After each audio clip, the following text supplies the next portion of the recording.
At exactly midnight on October 1st, Washington was plunged into darkness. The U.S. government shut its doors, leaving millions of federal employees without pay and ordering soldiers to continue their service with no guarantee of receiving their salaries. Museums, parks, and research laboratories went silent. Formally, this is nothing new. The country has already endured shutdowns in the past, but this time the feeling is different. Donald Trump openly welcomes the chaos, declaring that it could bring considerable benefits. His team is preparing steps that could reshape the very system of federal governance.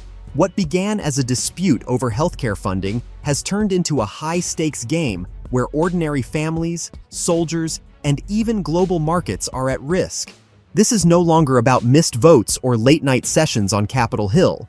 It is about power, leverage, and a dangerous gamble that could alter the very workings of the U.S. government and determine who pays the price when it stops functioning. On September 30th, Capitol Hill became the stage for political confrontation.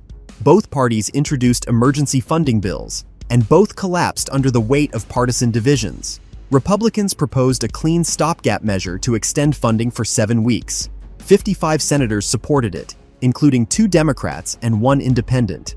But that fell short of the 60 votes required. Shortly after, Democrats put forward their own version, with more than $1 trillion for healthcare subsidies and the cancellation of Medicaid cuts. The result, 47 against 53, not a single Republican supported it. The heart of the dispute was not the numbers. At the center stood healthcare. Democrats demanded protection for families already suffocating under rising costs, while Republicans refused to tie new funding to social programs. That dispute became the trigger that halted the world's largest economy. Workers felt the blow first. More than 750,000 federal employees were placed on forced leave, with no word on when they would be paid. Nearly 4 million others, from civilian staff to soldiers, now live in uncertainty, unsure whether their paychecks will arrive on time. Among them are 2 million service members and units of the National Guard deployed across the country. These men and women guard borders, patrol the skies, respond to emergencies, and are now being asked to do so without pay. The effect has struck daily life hard. Families already struggling to make ends meet are being forced to choose between rent, food, and medical bills. A recent survey showed that 1 in 4 military families suffers from food insecurity, while another quarter has savings of less than $500. Missing even a single paycheck threatens debt, calls from collectors, and skipped meals. For contractors, cleaners, cafeteria workers, and security staff in government facilities, the situation is even worse. Unlike federal employees, they are not guaranteed compensation. For many, this means that within a few weeks without income, they will end up in lines for welfare assistance. The impact is also felt beyond families. National parks and Smithsonian museums have closed their doors. Applications for visas and passports are piling up, unprocessed. Inspections at EPA-regulated facilities have been suspended, leaving violators unchecked. Even food safety is at risk. Federal agencies are forced to scale back inspections of meat, eggs, and dairy products. This is not an abstract dispute over budget lines. It is kitchens and mortgages, airline safety and clean water. Soldiers and scientists alike have been drawn into the struggle for power in Washington. Behind every closed door stands the central question: how much longer can ordinary Americans bear the weight of this political conflict? Donald Trump has made it clear. This shutdown is not just a bargaining chip. In his view, it can bring substantial benefits. And it is not only about pressuring Democrats into negotiations, but also about using the crisis to enact radical changes within the federal apparatus. Usually, shutdowns mean only temporary furloughs for employees until funding is restored. But this time, memos from the Office of Management and Budget instruct agencies to prepare for permanent cuts. In other words, tens of thousands of workers could not just stay home temporarily, but lose their jobs permanently. This is a sharp break from past practices. Previously, shutdowns were painful but temporary. Employees were expected to return, and the government machine would resume its full operations.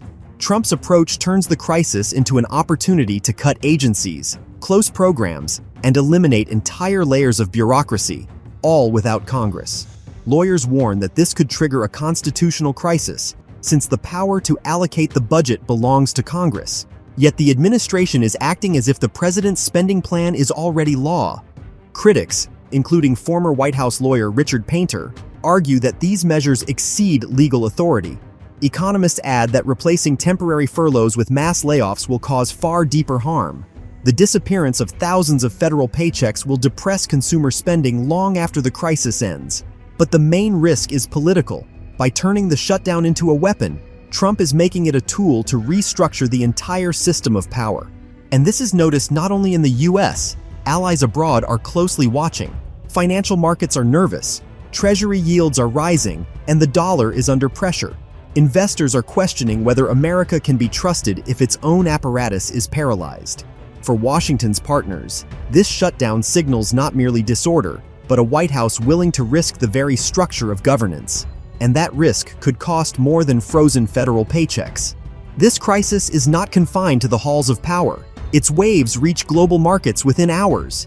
Each day of a closed government costs the economy roughly $400 million in unpaid federal salaries, which automatically translates into less spending in stores, restaurants, and businesses across the country. Investors read these figures as warning signs. Treasury yields are climbing, reflecting doubts about the US's ability to manage its finances. Rating agencies hint that a prolonged shutdown could lead to a credit rating downgrade, as happened in 2023 when Fitch lowered the rating following the debt ceiling battle. Even the dollar, long considered the world's most reliable asset, shows cracks. Traders closely monitor the erosion of confidence, while some developing nations quietly move reserves into gold and other currencies. Meanwhile, the pause in government operations affects international issues as well. The Environmental Protection Agency is scaling back inspections, leaving major polluters unchecked. This worries not only Americans, but also participants in global climate agreements, where Washington is expected to play a leading role. History shows that the costs escalate quickly. The longest shutdown, 35 days in 2018 to 2019, consumed about $3 billion that the economy never recovered. The current crisis could be worse if Trump decides to prolong the standoff. Unlike in previous years, when employees return to work, permanent layoffs now will slow recovery and leave a long-lasting impact on the markets. Abroad, the consequences are even more visible. Allies see paralysis, competitors see opportunity. Media from London to Doha portray the shutdown as proof of America's political dysfunction, reminding the world that even the largest economy can grind to a halt. And it is no longer just about reputational damage. US leadership is being tested right now. Polls show that Americans are divided on who bears the greatest blame. About half lean toward the Republicans, while a significant portion blames both sides simultaneously. One thing is clear: the longer the shutdown continues, the higher the political stakes. For Trump, the chaos itself becomes a lever of pressure, a way to break opponents and demonstrate that he can bend the system of power to his will. This crisis exposes not just a political deadlock, it is a test of how far American institutions can stretch before they break. Millions of people find themselves caught in the middle, while leaders exchange blame and use the shutdown as a tool of struggle. Trump has already indicated that this moment could reshape the entire system of governance, turning a temporary crisis into something permanent.